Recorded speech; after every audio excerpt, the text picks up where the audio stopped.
Hi everyone, it's Helen here from Helen Chapman Handmade Crafts, and welcome to lesson 4 of my Stampin' Basics series. If you haven't watched the previous episodes, then you can hop back out and find those on my YouTube channel. So far we've covered the basics.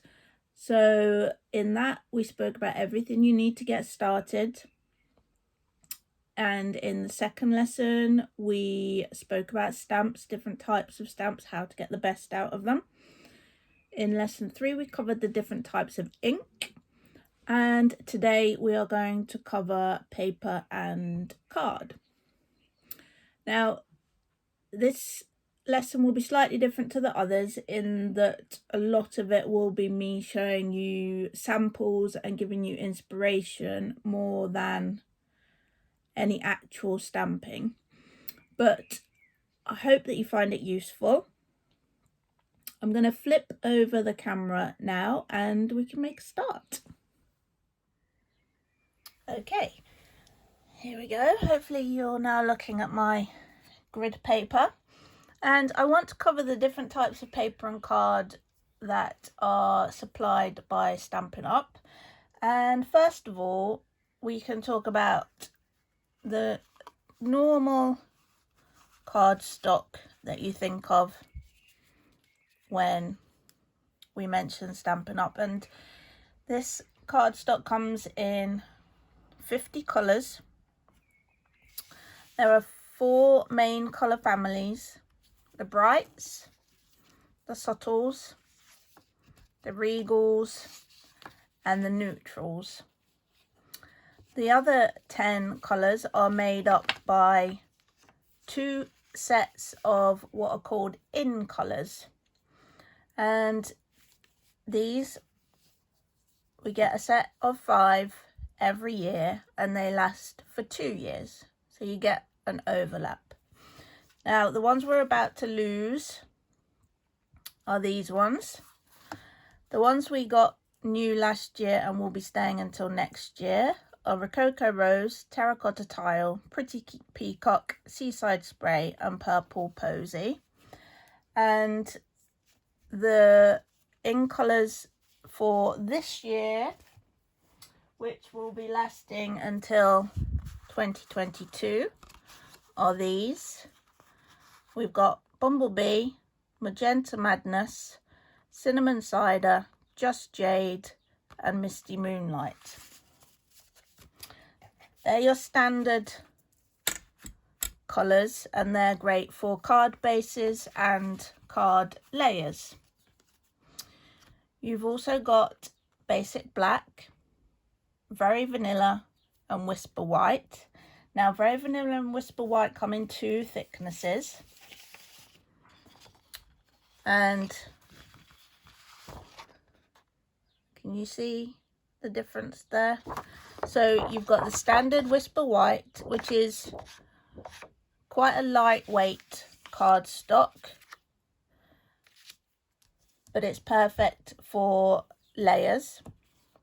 You've then got the Whisper White Thick, which is perfect for card bases, and Very Vanilla comes in the 2 thicknesses as well.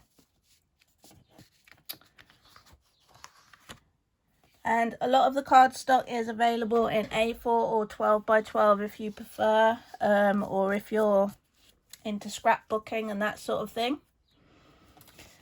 The other options are a shimmery white, which has, I don't know if it's going to pick that up, has a subtle shimmer to it, but it is thick enough to take water, so you can use that for watercolouring. There is also the gorgeous vellum, which you can use to tone down colours, or you can cut out with punches or dies just to add a little bit of extra texture, but in a really subtle way.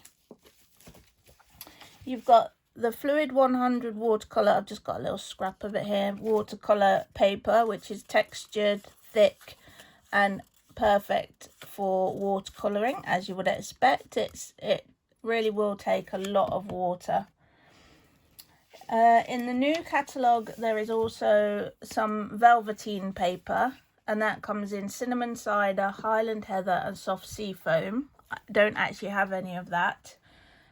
There is also some rainbow glimmer paper, and then there are some foil sheets which come in different metallics. I've just got a couple of examples here. This is the gold and the silver, but that comes in brass, champagne, copper, gold and silver. You've also got really speciality papers such as the Forever Gold laser cut sheets, and they're great for adding little extra elements, or even as your main card front that you can then kind of embellish. And then of course you've got your designer series papers, and this really is what I wanted to concentrate on in today's lesson. Now, first of all, I'll show you each colour family has a pack of designer series papers in 6x6, and each year the patterns change. This year they look like this. So you get 4 designs.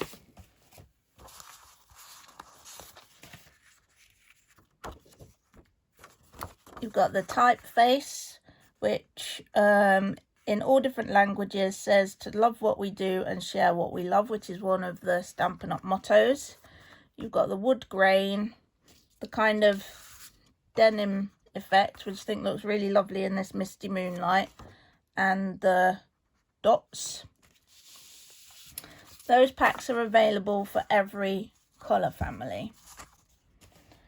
Then you've got your other different DSPs, and the DSPs coordinate with the suites. Now, I know a lot of people buy DSP because, and sorry if you don't know the acronym, DSP stands for Designer Series Paper, and it is the name for Stampin' Up's different pattern papers. And you can get standard DSP and you can get speciality. And the speciality is generally the ones that contain some kind of foiled elements and that sort of thing.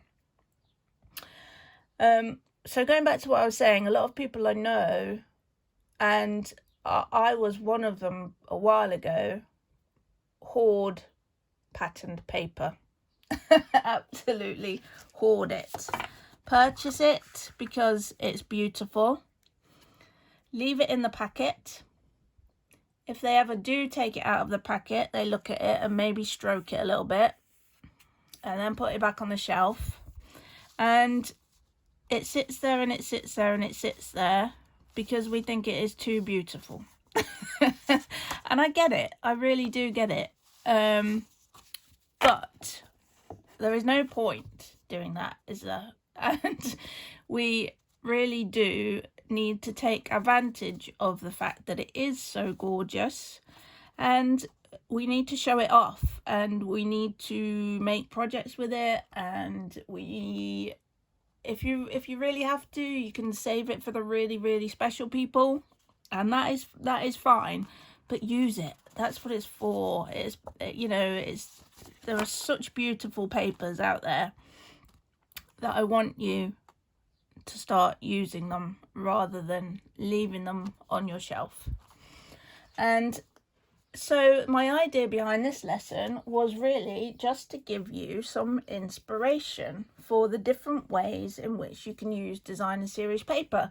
And I'm gonna show you super simple things, I'm gonna show you relatively complicated things, and I'm gonna show you things that take a little bit of time.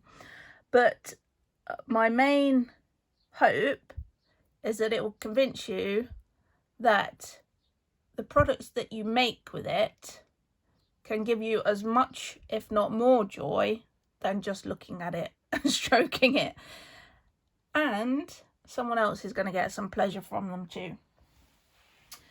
Okay, right, I've got a whole box of projects here that I've put together to show you that all use different examples of designer series paper. So I'm literally just going to pick them out, go through them and talk about them.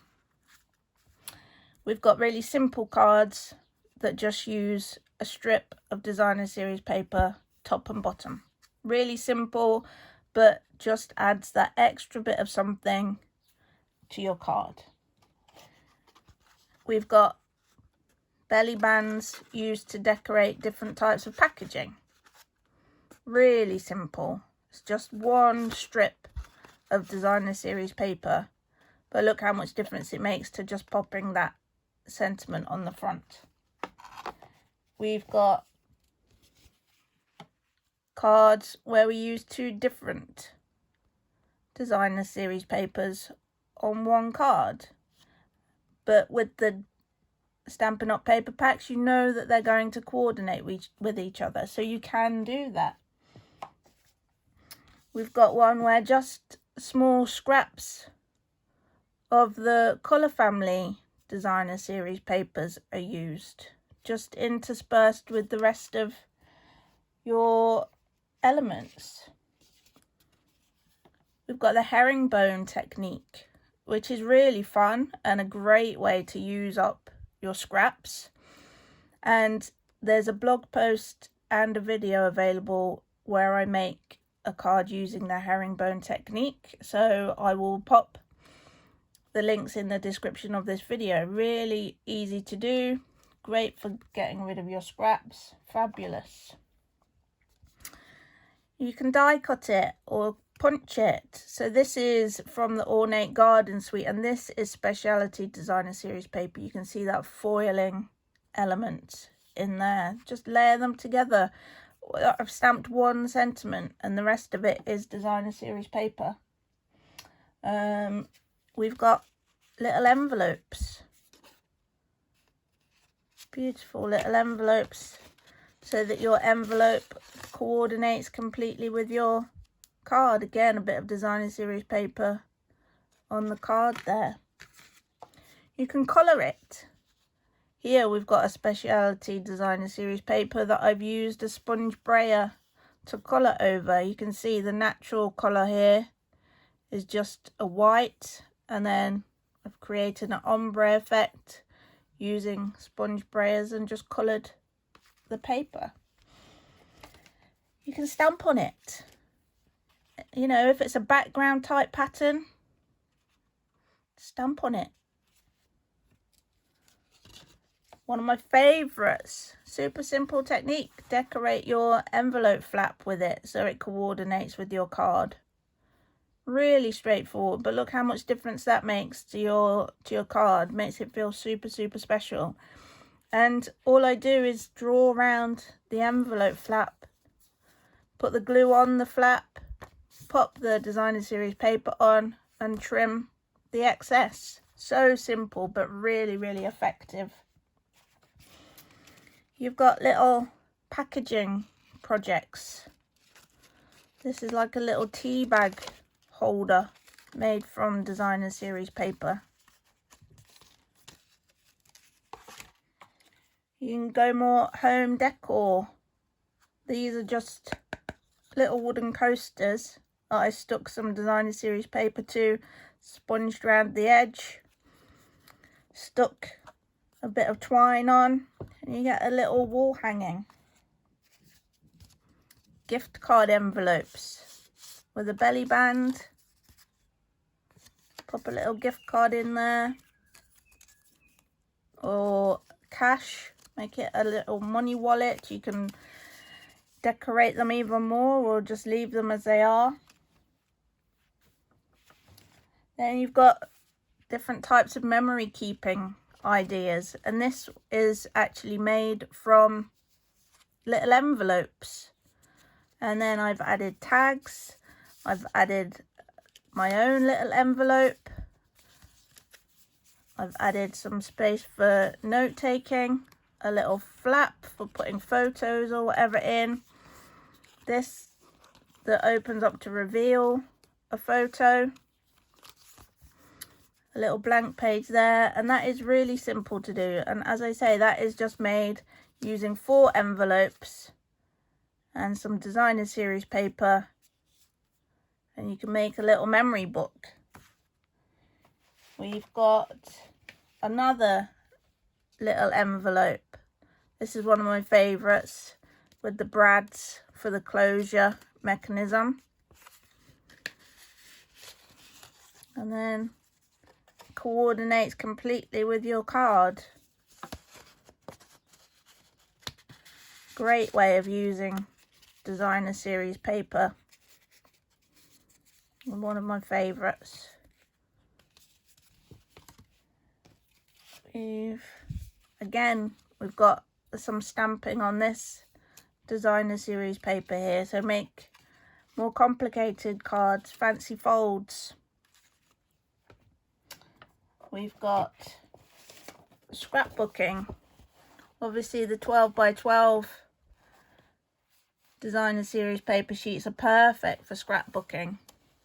And I created this page from when I went to Stampin' Up on Stage Live last year in Dortmund, and we've just got a few extra little elements with little tabs made out of designer series paper. The little pocket is made out of designer series paper. You know, just a beautiful, beautiful way to keep memories. And then the final thing really that I wanted to show you was, I'm just going to pop all these back in. If there's anything amongst that lot that you want a bit more information on, then please do let me know. You can send me an email. It's helen@papercraftlife.com, and I can, if there's already a blog post, I can let you know the link to the blog post, or I can let you have a bit more information about any of that. If there's projects there that you're particularly interested in. So, you know, we've got using design series paper to create standard layers, just like you would do with cardstock. You can stamp on it, you can die cut it, you can make envelopes, you can decorate envelopes, you can add colour to it, you can create 3D projects, you can use it for scrapbooking. And the final thing that I wanted to talk about really was something that I think probably a lot of people will have heard of and not necessarily ever done, and that is a one sheet wonder. And if you search the internet, you'll come up with a lot of different cutting maps, and this is one that I found recently, and it's just my scribbled drawing of the measurements, which are in inches, and I used this to make the following cards. Now, you may notice there's something missing. The idea behind one sheet wonders, for me, the thing that I think is great about them, is that you can make a number of cards in quite a short space of time, and then put them to one side for when you need a card in a rush. You can then choose whichever sentiment is most apt for the occasion, and you can finish off the card. We've got 2, 3, 4, 5, 6, 7, 8, 9, 10, 11, 12, 13, 14, 15 cards ready to finish off and to send from one sheet of 12 by 12 designer series paper. And all I've done is I've backed them with a little layer of cardstock, which is not necessary. If you haven't got the time or if you don't want to, you can skip that section out altogether. But now all that I need to do is stamp a sentiment, cut it out with a punch or a die, layer it onto a piece of cardstock, and I've got a card ready to go. And from that one sheet, I've got 15 cards, 15 people that are going to see this designer series paper, that are going to appreciate the thought and the effort that you've gone to, rather than it just sitting on your shelf. Now, I think that is worth it. It's beautiful paper. Did I want to cut it up? No, not really. Am I glad I did? Absolutely. Absolutely. Because I've now got 15 cards where all I need to do is stamp a sentiment, mount it on, and they're ready to go. Or, you know, the ones with the larger panels, just a note card. It doesn't even need a sentiment if you don't want to. You know, just write your message inside and they're ready to go. Like I say, my main message here is, if you're going to buy designer series paper, and I think you should because it is gorgeous, please use it.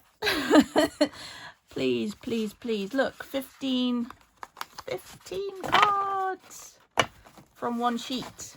And how many sheets do you get in a pack? You know, at least 12 generally, don't you? You know, and I'm not saying cut up the whole pack as soon as you get it.